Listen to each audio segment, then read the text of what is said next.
বাস্তুকলার প্রাচীন ভারতীয় বিজ্ঞান হল বাস্তুশাস্ত্র। এই বিজ্ঞানে গৃহ নির্মাণ ও সজ্জার কিছু নিয়মের উল্লেখ রয়েছে, যা যথাযথভাবে পালিত হয়ে থাকলে বাড়িতে ইতিবাচক শক্তির বৃদ্ধি পায়। প্রথাগত ধারণা অনুযায়ী প্রতিটি বাড়িতে নিজস্ব শক্তি আছে। সেই বাড়িতে বসবাসকারী ব্যক্তি নির্দিষ্ট শক্তির প্রভাবের অন্তর্ভুক্ত। এই শক্তি সেই ব্যক্তিকে কোনো না কোনোভাবে প্রভাবিত করে। তাই বাড়িতে ইতিবাচক শক্তির প্রসার বৃদ্ধি জরুরি। বাড়িতে যদি সবসময় অশান্তি, কলহ, বিবাদ লেগেই থাকে এবং আপনি চরম অর্থকষ্টে ভোগেন, তাহলে আপনার বাড়িতে মনে করবেন যে কোনো না কোনো জিনিস বাস্তুর অমতে রাখা হয়েছে। আর সেই জিনিসটা যদি বাড়ির বাস্তুর অমতে রাখা হয়ে থাকে, তাহলে আপনার জীবনে কখনোই সুখ এবং শান্তি আসবে না। ধীরে ধীরে আপনি চরম অর্থকষ্টে ভুগবেন। তাহলে কি করা যায়? আজকের ভিডিওতে আপনারা সেটাই জানতে পারবেন যে বাড়ির কোন জিনিসটা ঠিক কোনখানে রাখা উচিত বাস্তু মতে। তাই আজকের ভিডিওটা সম্পূর্ণটা দেখার অনুরোধ রইল আপনার কাছে। আর এখনো পর্যন্ত যারা আজকের ভিডিওটিতে লাইক করেননি, তারা অতি অবশ্যই ভিডিওটিতে একটা লাইক করবেন এবং চ্যানেলে নতুন হলে চ্যানেলটিকে সাবস্ক্রাইব করে পাশে থাকবেন এবং কমেন্টে অবশ্যই জানাবেন আপনাদের মূল্যবান মতামত এবং এটাও জানাবেন যে পরবর্তীতে আপনাদের কিসের ভিডিও চাই। আমি আপনাদের মূল্যবান মতামত নিয়ে পরবর্তী ভিডিও আপলোড করার চেষ্টা করব এবং বন্ধু বা আত্মীয়দের সাথে ভিডিওটা প্রচুর পরিমাণে শেয়ার করে দিন। তাদেরও জানার সুযোগ করে দিন যে বাড়িতে কোন জিনিসটা ঠিক কোনখানে রাখা উচিত। তো চলুন আর কথা বাড়াবো না, আজকের মূল আলোচনায় ফিরে যাব শীঘ্রই। প্রথমেই বলা হয়েছে বাড়ির প্রবেশদ্বারের বাস্তু। শক্তির প্রবেশ ঘটে এই স্থান থেকেই। উত্তর পূর্ব বা উত্তর পূর্ব দিকের বাড়ির প্রবেশদ্বার হওয়া উচিত। আবার উন্নত মানের কাঠ দিয়ে প্রবেশদ্বার তৈরি করবেন অবশ্যই। বাড়ির অন্যান্য সমস্ত দরজার চেয়ে ভালো ও আকর্ষক হতে হবে প্রবেশদ্বারকে। দ্বিতীয় নম্বরে বলা হয়েছে ধ্যান কক্ষ বা ঠাকুর ঘর। আধ্যাত্মিক প্রভাব। বাড়িতে একটা ঠাকুর ঘর অবশ্যই রাখবেন। ঠাকুর ঘর বা ধ্যান কক্ষ আত্মনিরীক্ষক বা উচ্চ শক্তির সঙ্গে একাত্ম হওয়ার গুরুত্বপূর্ণ স্থান। বাড়ির পূর্ব বা উত্তর পূর্ব দিক আধ্যাত্মিক ক্রিয়াকলাপ যেমন ঠাকুর ঘর, ধ্যান ও যোগের জন্য উপযোগী। পূর্ব দিক মুখ করে ধ্যান করলে ইতিবাচক প্রভাব বৃদ্ধি পায়। ঠাকুর রাখার বেদিকে সুসজ্জিত রাখবেন সবসময়।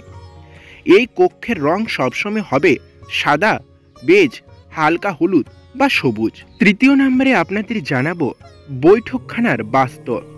অতিথি আগমন হলে তাদের বৈঠকখানায় বসানো হয়। এটি পরিবারের বসবাসকারী সদস্যদের ভাবমূর্তিতে অনুকূল প্রতিফলন ঘটায়।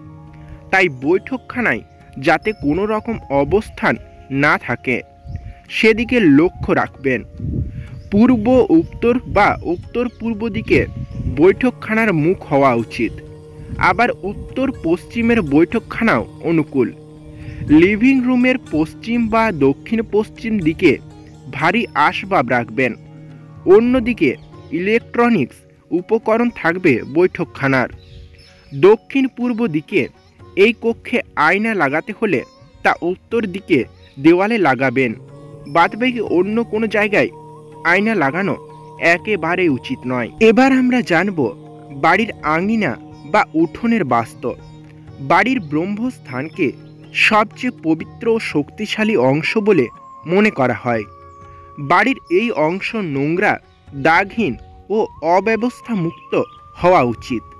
ব্রহ্মস্থানে 1 থেকে 1.5 মিটারের মধ্যে কোনো বাধা বা নির্মাণ যেন না থাকে। এখানে রান্নাঘর, বাথরুম, পিলার, বিম থাকলে তা নেতিবাচক শক্তিকে আকৃষ্ট করে। এর ফলে পরিবারের সদস্যদের স্বাস্থ্যের উপর প্রভাব পড়ে। এবার আমরা জানব বাড়ির শয়নকক্ষের বাস্তু। বাস্তু অনুযায়ী শয়নকক্ষ গড়ে তুলতে ইতিবাচক শক্তির প্রসার ঘটে। এমনকি এই কক্ষে বসবাসকারী দম্পতিদের সম্পর্ক উন্নত এবং মজবুত হয়। শয়নকক্ষের সঠিক বাস্তু জাতকের ঘুমের উপর ইতিবাচক প্রভাব বিস্তার করে। বাস্তু অনুযায়ী দক্ষিণ পশ্চিম দিকে শয়নকক্ষ থাকলে স্বাস্থ্য ও সমৃদ্ধি বৃদ্ধি হয়। তবে উত্তর পূর্ব বা দক্ষিণ পূর্বে শয়নকক্ষ এড়িয়ে যাওয়াই ভালো, কারণ পূর্ব দিকে কক্ষ থাকলে স্বাস্থ্য সমস্যা দেখা দিতে পারে। আবার অন্যান্য দিকে শয়নকক্ষ থাকলে দম্পতিদের মধ্যে ঝগড়া বিবাদ হতে পারে।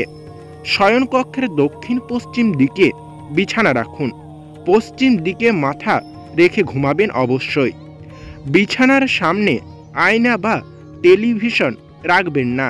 শয়নকক্ষে এমনভাবে আয়না রাখবেন যাতে বিছানা থেকে তাতে নিজের প্রতিবিম্ব না দেখায়। তো বন্ধুরা, এই ছিল কয়েকটি নিয়ম যা আপনি যদি মেনে চলতে পারেন বা এসব নিয়ম মেনে আপনি আপনার বাড়ির জিনিসপত্র রাখতে পারেন, তাহলে আপনার জীবনে কখনোই দুঃখ ধারে কাছেও ঘেঁষবে না এবং অর্থকষ্ট থেকে আপনি খুব শীঘ্রই মুক্তি পাবেন।